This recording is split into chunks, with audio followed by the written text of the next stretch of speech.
As the king and queen leave the thrones and head for the exit of Westminster Abbey of the coronation ceremony, you'll see that everyone bows and curtsies to the king, and no one moves a limb, a muscle, when Camilla passes. The decision did not arrive with a televised speech, a public warning, or a dramatic palace announcement. It came with the quiet movement of a pen inside a sealed royal chamber. King Charles had approved a protocol change so severe that Camilla's ceremonial position beside him was no longer guaranteed. Within minutes, senior courtiers understood the truth. The queen had not merely lost a duty, she had lost the visible protection of the crown. Before we go deeper into what this really means for the royal family, make sure to subscribe so you don't miss a single update. Buckingham Palace stirred. Charles remained alone as the Royal Household Protocol Office received his signed directive. The formal instruction controlling who performs duties, enters first, and represents the sovereign. This was not a minor adjustment. It removed Camilla's automatic right to stand beside him at state ceremonies, receive foreign dignitaries in his name, and take ceremonial precedence over William and Catherine. Those powers now belonged to the Prince and Princess of Wales. Charles set down the pen and stared at the final page, knowing the decision would be read as punishment, betrayal, and preparation for a future he could no longer delay. The king had rejected a softer draft calling the change temporary. He wanted no confusion. The new order would remain, and every senior courtier understood that his marriage had just been separated from his authority. Camilla received the directive in her private sitting room.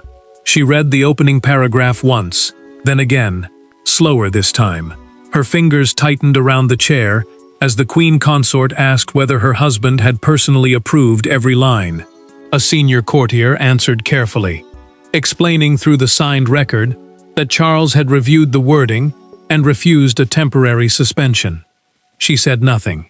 Then she lowered the pages onto the side table, keeping one hand pressed against them, as though releasing them would make the decision real. The first test would come immediately. At the approaching reception for Commonwealth representatives, meaning delegates from nations linked through the voluntary association known as the Commonwealth, Camilla would not stand beside the monarch. William and Catherine would take the positions once reserved for her.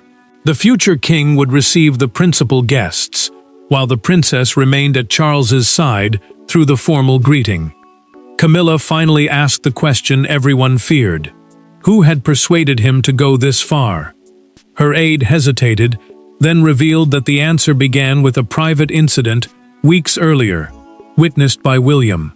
To understand why Charles was willing to wound the woman beside him, the story must first reveal what each member of the family now stood to lose. Behind the protocol language were three people trapped by three different loyalties. Charles was a husband, being forced to judge his own wife. Camilla was a queen, discovering that affection could no longer guarantee authority. William was an heir asked to accept powers taken from someone inside his own family. None of them could escape untouched, because this was not simply a change in ceremony. It was a public measurement of trust. Camilla had spent years fighting for acceptance. She had moved from being one of the most disputed figures in royal life to becoming the woman most often seen beside Charles. Her place next to the king had come to represent more than marriage. It showed that the crown had accepted her, protected her, and given her a role the public could no longer ignore. William now stood on the other side of that painful history. As heir, meaning the person next in line to the throne, the prince had already begun carrying duties once reserved for the sovereign. Catherine's position had grown with his. Her calm presence at major events had made her increasingly important, and the palace could no longer avoid deciding who should take ceremonial precedence, the formal order showing who enters, stands, and is recognized first. William paused outside Charles's study with one hand resting on the door handle. He silently rehearsed what he would say before stepping inside. The king looked tired, but his voice remained firm. He told his son that the new responsibility must never be treated as a victory. Every duty transferred to him came from someone else's loss, and that loss belonged to Camilla. Charles watched William carefully. The monarch needed him to accept the order, yet he also needed proof that the future king understood its human cost. William answered that he would obey, but he would not celebrate. The prince knew that refusing would challenge his father, while accepting could make him appear eager to replace the queen. Camilla faced a different kind of fear. She no longer knew whether she would enter beside Charles, where she would be seated, or whether Catherine would now stand ahead of her. The queen consort had survived public hostility, but this humiliation came from inside the family she had worked to join. Catherine learned through the signed protocol that she had been named the senior female royal for selected state receptions. That role meant she would stand beside Charles when Camilla could not. The princess felt honored, yet deeply uncomfortable. Her advancement had been created by another woman's fall. William admitted his concern to her in a private conversation. Catherine listened, then asked the question he had avoided. What had happened behind closed doors that convinced Charles the old arrangement had become dangerous? The answer was buried in a ceremony that had appeared flawless to the public, but inside the palace, it became the point of no return. The crisis began 3 weeks earlier, beneath chandeliers, polished silver, and the careful smiles of a royal reception. To the guests, everything appeared disciplined and dignified. But during one brief exchange, Camilla overruled an instruction issued in Charles's name, redirected a visiting delegation, and placed William in an impossible position before senior witnesses. The moment lasted less than 2 minutes. Its consequences would tear apart the ceremonial order that had protected her for years. Windsor Castle had been prepared for a private reception honoring Commonwealth cultural representatives.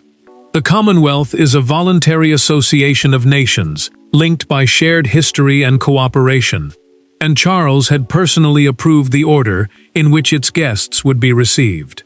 William was instructed to greet the youth delegation first, a deliberate signal that the crown wanted its future to be seen through a younger generation. Camilla was meant to join Charles later. She had no authority over the receiving order.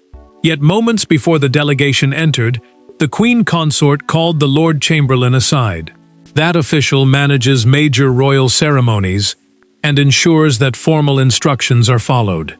She directed him to move her ahead of William and insisted that every representative be presented to her first. William approached quietly.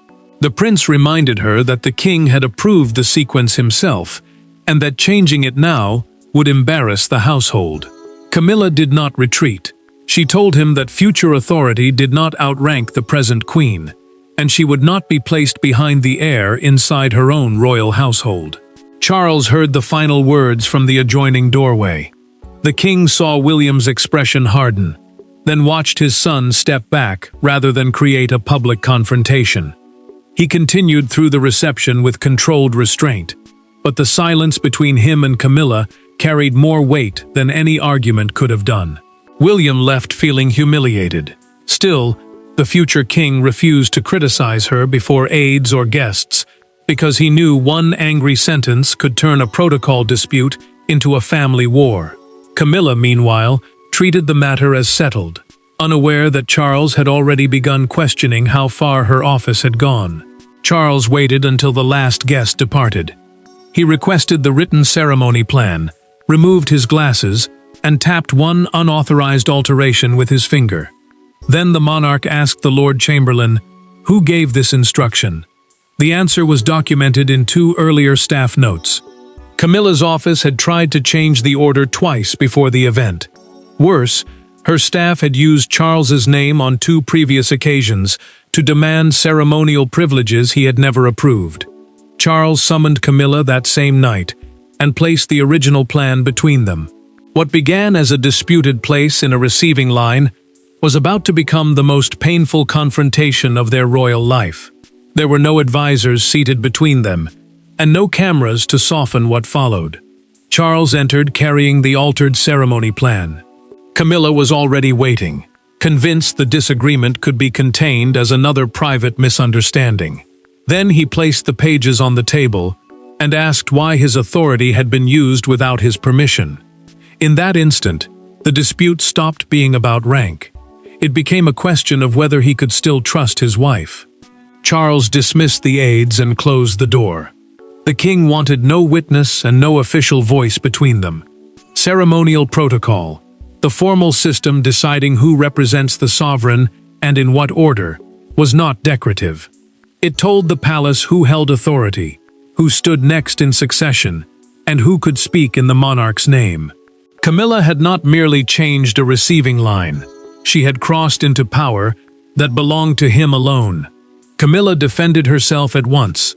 The queen consort said courtiers had begun treating her as temporary, while quietly preparing William and Catherine to replace her. Every altered seat, every shifted entrance, every new duty given to the younger couple felt like another warning that her position could disappear before anyone admitted it openly. Charles listened, but his expression did not soften. The monarch told her that fear did not give her the right to issue commands under his name. William had prevented disaster by stepping back instead of challenging her before the delegation. Had the prince answered publicly, the reception would have become a family scandal, witnessed by senior guests and repeated across the country. Camilla rose sharply from her chair. Charles did not move. He pushed the disputed plan toward her and asked her to read aloud the line carrying an approval she had never received. The queen's anger faltered. She admitted that an aide had repeatedly assured her the king already knew about earlier changes requested by her office. Charles's face changed.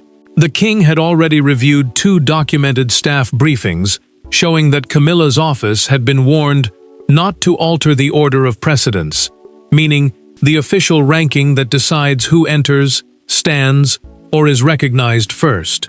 Those same notes showed the aide had acted under her direction, not independently. Camilla tried to separate herself from the damage, insisting she believed the adjustments would protect her role rather than challenge his authority. Charles answered that protection built on false permission was not protection at all. It was a breach of trust. The queen finally asked whether he intended to punish her staff. Charles looked at her for a long moment before replying that the problem could no longer be contained within her household. The confrontation ended without reconciliation, and by sunrise, the king had placed Camilla's future in the hands of the people who guarded the crown's authority. The following morning, Camilla's name was discussed inside a room she was not permitted to enter. Around the table sat the officials responsible for protecting royal continuity, yet the final authority belonged to one man. Charles listened as each advisor explained the risk of allowing private offices to rewrite ceremonial instructions. Then William was invited inside. He did not ask for greater power. He asked whether the monarchy could survive another public battle over who stood closest to the throne. Charles convened the restricted meeting with his private secretary, the Lord Chamberlain, and constitutional advisors. The private secretary is the senior aide who manages the sovereign's official business, while constitutional advisors guide decisions affecting royal authority. Their purpose was not to remove Camilla's title. She would remain queen. The question was whether the automatic powers attached to her position could still continue. William entered with visible caution. The prince told his father that he did not want duties taken from Camilla as revenge. He argued that any change must protect the institution, not settle a family grievance. If the decision looked personal, the public would see cruelty. If it looked weak, the palace would lose control. Charles heard the warning, but the pressure deepened.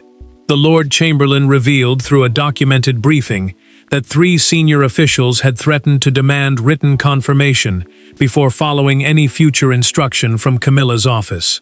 That meant trust inside the royal household. The group of staff who support the monarch's official work had already begun to collapse. The advisors then recommended naming Catherine as the principal female representative at selected state occasions. Charles understood the logic. She carried public confidence, worked closely with William, and represented the future of the crown. Yet the king also knew exactly how Camilla would experience it. To her, Catherine's rise would not feel administrative. It would feel like replacement. William pushed the proposed protocol away from himself. The future king said he would accept the responsibility only if Charles could look Camilla in the eye and explain it personally. He would not benefit from a decision hidden behind officials. The monarch studied his son, recognizing both his loyalty and his guilt. Charles rejected a 6-month suspension. The king said temporary discipline would suggest that the lost authority could automatically return, and he no longer believed that was safe. The revision had to be permanent. Before signing, Charles requested one final private conversation with Catherine. Her name was about to be placed at the center of a decision she had never demanded. The order had been designed by protocol, but its emotional meaning would be decided by the woman suddenly asked to take Camilla's place. The new reality became visible before Camilla had time to prepare for it. At the Commonwealth reception rehearsal, her name was no longer printed beside Charles's position. Catherine stood where the Queen had expected to stand, while William was instructed to receive the first delegation with the King. Camilla did not raise her voice. She simply looked at the space, asked whether the arrangement was final, and walked from the room before anyone could answer twice. Camilla had arrived believing negotiations were still possible. The revised protocol, meaning the formal rules deciding who enters, stands, and acts beside the sovereign, had already taken effect. William and Catherine were assigned to enter with Charles, receive the principal guests, and remain beside him during the official greeting. The Queen Consort would arrive separately and take a lower ceremonial position. Camilla saw Catherine standing beside the king's marked place and stopped. Her expression tightened as she asked the Lord Chamberlain who had authorized the final arrangement. He answered that Charles had approved it personally. The Queen looked toward Catherine, and for a brief moment, the silence between them carried all the bitterness of the decision. Catherine stepped away from the position and spoke to Camilla privately. The princess said she had not requested the change and did not want it treated as a victory over her. Camilla answered that intention would not matter once the photographs appeared. The public would see Catherine beside Charles and the Queen walking behind them. That image would become the truth, whether anyone called it punishment or not.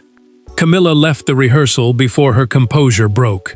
In the empty corridor, she removed one glove with trembling fingers and pressed her hand against the wall until she could breathe evenly again. The humiliation was no longer hidden inside documents. Staff members who once followed her instructions automatically had now watched her authority disappear in real time. Catherine remained behind, but she felt no triumph. The princess understood that her advancement had come through another woman's public loss, and every new duty would carry that shadow. Camilla's private secretary delivered the next blow through a written briefing.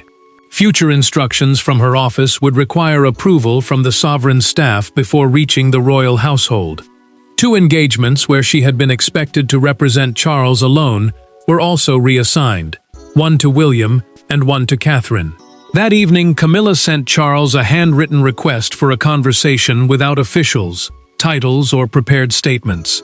Stripped of staff, ceremony, and official language, Charles and Camilla would now face each other simply as 2 people whose marriage had collided with the crown. That night, there was no king's private secretary outside the door and no queen's aide taking notes. Charles and Camilla met alone in the smaller sitting room they had used before the throne changed everything. She did not ask him to restore the protocol immediately. Instead, she asked whether he still trusted her as his wife. His answer came slowly. He trusted the woman he loved, but he could no longer allow love to erase the boundaries of the crown. Camilla had chosen Clarence House for a reason. The residents carried memories of their life before Charles became sovereign, when their private bond had not yet been forced to carry the full weight of monarchy. Both agreed that no aides would attend and no official record would be created. For the first time since the crisis began, they faced each other without titles, advisors, or prepared language. Camilla admitted that her determination to protect her rank had come from fear.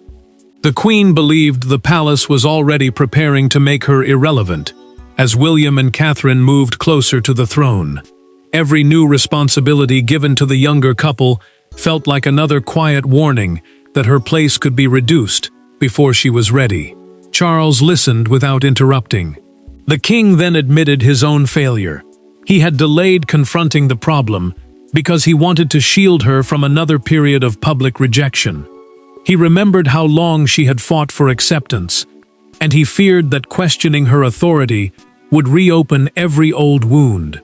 But his silence had allowed resentment to harden into entitlement. Camilla finally told him the truth. Through that private conversation, she acknowledged that she had knowingly approved the final alteration at Windsor, even after being told Charles had not authorized it. She had hoped the king would accept the change once it was already in place. The admission removed the last uncertainty between them. Charles answered with equal honesty. The monarch would not reverse the protocol, but he would give her a defined charitable and diplomatic role. She could continue supporting causes and representing the crown when personally assigned, yet her office would no longer command the royal household in his name. Camilla placed her wedding ring hand over Charles's. She said she understood that remaining beside him privately no longer guaranteed standing beside him ceremonially. The Queen accepted the decision, asking only that he announce it without portraying her as an enemy of the monarchy. Charles agreed to protect her dignity without hiding the truth. Relief came, but so did grief. Their marriage had survived, yet something inside their royal partnership had ended. By morning, their private understanding belonged to them, but the consequences belonged to the entire United Kingdom.